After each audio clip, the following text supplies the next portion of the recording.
నమస్తే అమ్మా. నమస్తే అమ్మా.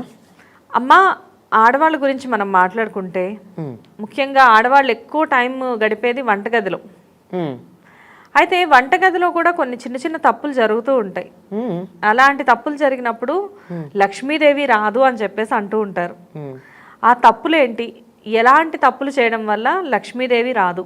ఇక్కడ సంగతి చెప్పాలమ్మా. వంటగదిలో ఆడవాళ్ళు ఉంటారు అన్నది ఒకప్పటి మాట. ఇప్పుడు వంటగదిలో మగవాళ్ళు కూడా ఉన్నారు, ఒకటి. రెండోది, ఆ తప్పు ఆడవాళ్లే కాదు మగవాళ్ళు చేసినా తప్పే. కనుక వంటగదిలో చెయ్యకూడని తప్పులు ఏమిటి అన్నది మనం చెప్పుకోవాలి. అయితే ఎక్కువ సామ్రాజ్యం ఆడవాళ్ళదే కనుక అది దానికి వాళ్ళకి చెప్పారు. చిత్రం ఏమిటంటే ఉద్యోగం చేస్తే కూడా వంటగది ఆడవాళ్ళదే. అది అవునమ్మా, అదే కదా. సరే, మొత్తానికి ఈ సామ్రాజ్యం మీద ఆధిపత్యం ఆడవాళ్ళు వదులుకోలేకపోతున్నారో లేకపోతే అక్కడికి వచ్చి తమ పెత్తనం చేయడం చేత కాకపోయిందో మగవాళ్ళకి తెలియదు, కానీ ఇంకా అక్కడ మిగిలిపోయింది. ఆ ఒక్క చోటుని మాత్రం మగవాళ్ళు ఆడవాళ్ళకి వదిలేశారమ్మా. వదిలేశారంటే ఎందుకు? చేతకాక వదిలేశారా, వీళ్ళు వదిలిపెట్టలేదా? రెండు ఆలోచిద్దాం. అవును, సరే వదిలేసేయండి ఆ విషయం. మొత్తానికి అది ఆడవాళ్ళ సామ్రాజ్యంగా, అసలు వంటిల్లే కదమ్మా, ఇల్లంతా కూడా ఆడవాళ్ళ సామ్రాజ్యమే, అందులో అనుమానం లేదు. ఎందుకంటే గృహిణి అన్నారే కానీ గృహుడు మొదలైన పదాలు ఏం లేవు మనకి కదా. ఇల్లాలు అన్నారు కానీ ఇల్లాడు అని మగవాళ్ళకి లేదు. ఇంటికి సంబంధించి ఎప్పుడు కూడా ఆడవాళ్ళతోనే దానికి ప్రమేయం వస్తుంది. అలాంటిది వంటింట్లో చేయకూడని తప్పులంటే అశుచిగా ఉండకూడదమ్మా. ఎందుకంటే ఆరోగ్యానికి హాని కదా. ఇంటిల్లిపాదికి అనారోగ్యం ఉంటుంది వంటింట్లో బాగుండకపోతే. బూజు పట్టనీయకుండా చూసుకోవాలి. బూజు పడితే దాంట్లో ఉన్న సాలీడు లేకపోతే అందులో చిక్కుకుపోయిన ఏగో దోమో కిందకి పడ్డాయంటే దానివల్ల ప్రాణాంతకం అవుతుంది అని చెప్పలేం, కానీ అసహ్యం కదా. అవునమ్మా, ఎన్ని రకాలైన వ్యాధులన్నా రావచ్చు. ప్రాణమైతే ఆ క్షణాన పోకపోవచ్చు, విషం కాకపోవచ్చు, కానీ దానివల్ల ఎన్ని రకాలైనటువంటి అనారోగ్యాలు వస్తాయి. సాలీడు ఉండేటప్పటికి దాన్ని తినడానికి బల్లి వస్తుంది. బల్లి వస్తే బల్లి వదిలేటటువంటి విసర్జించే దాని గొద్దెలు అంటారే, అవి ఎక్కడ పడితే అక్కడ ఉంటాయి. మరి అవి ఎంత అసహ్యం. అవి ఎక్కువ అనారోగ్య కారణం అంటారు. బల్లి పడిన దానికన్నా కూడా దాని విసర్జన ఉంది, అది ఎక్కువ అనారోగ్యం. కనుక బల్లులు రాకుండా ఉండాలి అన్నా ముందర సాలీళ్ళు లేకుండా ఇల్లంతా శుభ్రంగా ఉండేది చూడాలి. ఎప్పుడైతే శుభ్రంగా ఉందో ఈగలు దోమలు రాకపోతే సాలీళ్ళు ఉండవు. అవి తినడానికి సాలీళ్ళు వస్తాయి, సాలీళ్ళని తినడానికి బల్లులు వస్తాయి. ఇవన్నీ చేరిన తర్వాత అక్కడ వాతావరణం బాగుండకపోతే, వాతావరణం చెమ్మగా ఉంటే, తడితడిగా ఉంటే, చీకటిగా ఉంటే ఇది మాకు అనుకూలమైన ప్రదేశం అని చెప్పి చేరే ఉన్నాయి బొద్దింకలు. వంటగది శుభ్రంగా ఉండకపోవడం వల్ల ఇన్ని జీవులకు ఆశ్రయం అవుతుంది అది. అయ్యో మరి అంతే కదా. ఆహారం మీద మూతలు పెట్టకపోవడం. ఆహారం మీద ఎప్పుడైతే మూతలు పెట్టరో అప్పుడు అన్ని రకాలైనటువంటి వ్యాధులు వచ్చి ఉంటాయి. తప్పనిసరిగా ప్రతి దాని మీద మూత ఉంచాలి. అందులోనూ ఏదన్నా ఒక వస్తువు మీద ఎప్పుడన్నా మర్చిపోయినా ప్రమాదం కాదు, కానీ ఏదో అనారోగ్యం అసహ్యం ఇలాంటివన్నీ ఉన్నా ఉప్పు మీద మాత్రం ఎప్పుడు మూత లేకుండా ఉంచకూడదు, కొంచెం సేపు కూడా.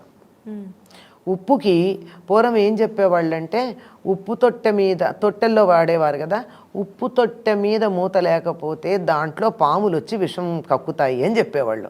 పాము ఇక్కడికి వచ్చి విషం ఎందుకు కక్కుతుందో నాకు ఇప్పుడు అర్థమయ్యేది కదా చిన్నతనంలో. వెతుక్కుంటూ వచ్చి ఉప్పు తొట్టె ఉప్పు జాడీల మీద ఎందుకు విషం కక్కుతుంది అని. Negative energy. ఉప్పు నెగిటివ్ ఎనర్జీని వెంటనే ఆకర్షిస్తుంది. మనం దిష్టి తీసేది కూడా ఉప్పుతోనే కదమ్మా. నెగిటివ్ ఎనర్జీని ఆకర్షించగానే తీసుకెళ్ళి అవతల పారేస్తున్నాం, దిష్టి తీస్తున్నాం. ఇంకా కొంతమంది ఇళ్లల్లో అక్కడక్కడ రాళ్ల ఉప్పు పెడుతూ ఉన్నారు. నెగిటివ్ ఎనర్జీని ఇలా ఓపెన్గా ఉంటే ఆకర్షించగలిగినటువంటి లక్షణం ఉంది కదా. అట్లాంటప్పుడు ఉప్పు మీద మూత లేకుండా ఉంటే మన ఇంటికి ఎవరైనా వచ్చినా, పరిసరాల్లో ఉన్న వాతావరణంలో ఉన్న ఎక్కడ ఏ నెగిటివ్ ఎనర్జీ ఉన్నా అది గ్యాదర్ చేస్తుంది. అది మనం ఆహారంలో వేసుకుంటే ఏమవుతుంది, మనలోకి వెళ్ళిపోతుంది కదా. అంచేత ఎప్పుడు కూడా ఉప్పు మీద మూత తీసి ఉంచకూడదు. అలాగే కట్ చేసినటువంటి ఉల్లిపాయలు, ఈ మధ్య చాలామంది ఇళ్లల్లో ఉల్లిపాయ లేకపోతే వంట ఎట్లా చేస్తారని అడిగేవాళ్ళు చాలామంది ఉన్నారు. చాలా ఆశ్చర్యం. మా ఇంట్లో ఉల్లి వాడమని ఎవరైనా అన్నట్టయితే మీ ఇంట్లో వంటలు ఎట్లా ఉంటాయండి అని అడుగుతారు. అంత ఆశ్చర్యంగా ఉండి ఉల్లిపాయ తరుక్కోవడం అనేది తప్పనిసరిగా వాడుతున్నారు. అటువంటి వాడకంలో ఉల్లి వాడేటప్పుడు ఎప్పుడెప్పుడు చేస్తానులే అన్నిట్లో ఒక కావాలి కదా అని చెప్పి ముందరే తరిగేసి అక్కడ సిద్ధంగా పెట్టుకుంటారు. ఎట్టి పరిస్థితుల్లో ఉల్లిపాయ తరిగి ఓపెన్గా పెట్టకూడదు. ఓపెన్గా పెట్టినటువంటి పచ్చి ఉల్లిపాయ గనక మనం వాడినట్టయితే 100 రోగాలు వస్తాయి. అన్ని రకాలైనటువంటి వ్యాధులు, బ్యాక్టీరియాని ఉల్లి ఆకర్షిస్తుంది. జనరల్గా చిన్నప్పటి నుంచి ఉల్లి గురించి విన్న మాట, ఉల్లి చేసిన మేలు తల్లి కూడా చెయ్యదు అని చెప్పేసి అంటారు. ఆ మాట చెప్పింది వెల్లుల్లి గురించి అమ్మా, నీరుల్లి గురించి కాదు. వెల్లుల్లి ఆరోగ్యానికి చాలా మంచిది. ఔషధంగా వాడితే, రోజు ఆహారంలో తీసుకుంటే ఔషధంగా వాడాల్సిన సందర్భంలో పనిచేయదు, ఆహారం అయిపోయి. అంచేత ఔషధంగా వాడేవారు. అది చెప్పేది వెల్లుల్లి గురించి. ఇన్ని రోజులు అది ఉల్లి గురించి అనుకుంటున్నాను, కాదు వెల్లుల్లి గురించి. అయితే ఉల్లి కూడా చెడుదేం కాదు, కొంచెం తమో గుణ ప్రధానమైన ఆహారం గనక శారీరక శ్రమ చేసేవాళ్ళు, ఎక్కువ అలిసిపోయినటువంటి వాళ్ళు, కండరాలతో శ్రమ చేసేవాళ్ళు, వాళ్ళు తినాల్సిన అవసరం ఉంది. కానీ బుద్ధిజీవులకు అవసరం లేదు అది. మనసుతో పనిచేసేటటువంటి వాళ్ళకి, నాలుకతో పనిచేసేటటువంటి వాళ్ళకి ఉల్లి దూరంగా ఉంచటం మంచిది.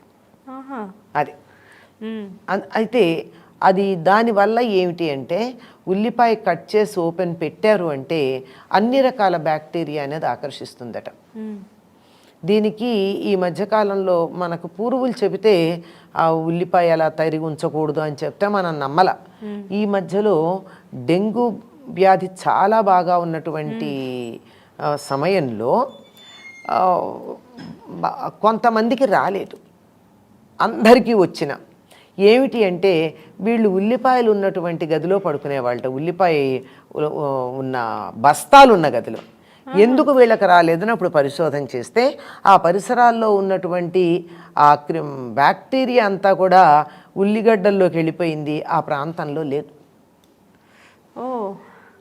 అందుకని బాగా అప్పుడు డెంగ్యూ బాగా ఉంది, 5-6 ఏళ్ల క్రితం వచ్చింది. అప్పుడు చెప్పారు ప్రతి వాళ్ళు ఒక ఉల్లిపాయ కట్ చేసి మీ గదుల్లో పెట్టుకుంటూ ఉండండి, డెంగ్యూకి సంబంధించిన బ్యాక్టీరియా ఈ దరిదాపుల్లోకి రాదు అని చెప్పి చెప్పడం కూడా జరిగింది. అంచేత ఎప్పుడు కూడా కట్ చేసి ఒక 5 నిమిషాలకు కూడా, వీలైతే 5 నిమిషాలకు మించి ఉల్లిపాయలను ఓపెన్గా పెట్టద్దు. ఉప్పు ఎలా అయితే నెగిటివ్ ఎనర్జీని తీసుకుంటుందో, ఉల్లిపాయ కూడా బ్యాక్టీరియా అనేది తీసుకుంటుంది అన్నమాట. బ్యాక్టీరియా, వైరస్ ఇట్లాంటి వాటన్నిటిని ఆకర్షిస్తుంది. అంచేత ఇవి ఎప్పుడూ కూడా బయట ఉంచడానికి వీల్లేదు. అంచేత ఈ దరిద్రం, ఉప్పు మీద మూతలే దరిద్రం అంటారు. ఉప్పు మీద మూతలే దరిద్రం ఏమిటి? అనారోగ్యం వస్తుందనే ఉద్దేశం. కనుక శుచిగా ఉండాలి, తడి లేకుండా ఉంచాలి, గాలి వచ్చేటట్టు ఉండాలి, గాలి బాగా వచ్చేటట్టు. ఇప్పుడు అందరూ బాగా నీట్గా ఉండాలని చెప్పి తలుపులు గట్టిగా వేసేసేటటువంటి వాటిల్లో పెట్టేస్తూ ఉంటారు. గాలి సోకక లోపల ఉన్న పదార్థాలన్నీ ఉక్కినట్టు అయిపోవా? అందులో అనేక రకాలైనటువంటి జీవులు బతుకుతూ ఉండవా? చీమలు, దోమలు, ఇలాంటి రకరకాల చిన్న చిన్న పురుగులు, సిల్వర్ ఫిష్ లాంటివి, ఇవన్నీ అక్కడ లోపల వస్తాయి. కనుక గాలి వెలుగు బాగా పారేట్టు ఉండాలి. వంటింట్లో ఉండేటటువంటి అల్మైరాలు మొదలైనటువంటి వాటన్నింటికి కూడా గాలి వెళ్ళడానికి తగినటువంటి జాలీలు లాంటివి పెట్టించడమో, లేకపోతే వుడెన్గా మీరు కబోర్డ్స్ చేయించుకున్నా వాటికి చిల్లులు పెట్టి గాలి లోపలికి బయటికి లోపలికి వెళ్ళేటి చేసుకోవడమో చాలా మంచిది. అంతేకాదమ్మా, ఎప్పుడు కూడా కిచెన్లో ఒక్కటైనా కిటికీ తలుపు తెరిచి ఉండాలి. వెంటిలేటర్ ఉంటే మంచిది.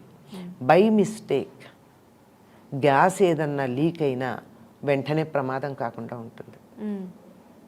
పొరపాటున గ్యాస్ లీక్ అయింది, తలుపులన్నీ వేసున్నాయి, స్విచ్ వేసాం మనం, చాలు కదా భగ్గుమండానికి. అవునమ్మా, ఆ కిటికీ ఉన్నట్లయితే ఆ గ్యాస్ అనేది బయటికి పోవడం వల్ల చాలా వరకు సేవ్ అవుతాం, చాలా వరకు అవుతుంది. అందువల్ల తలుపులు ఒక్క కిటికీ తలుపన్నా, అసలు వెంటిలేటర్ ఫుల్ ఉంటే మరీ మంచిది, ఒక్క కిటికీ తలుపన్నా కిచెన్లో తెరిచి ఉండడం అన్నది ప్రధానంగా అందరూ గుర్తుంచుకోవాల్సినటువంటి విషయం. చాలా బాగుంది. నమస్తే అమ్మా. నమస్తే.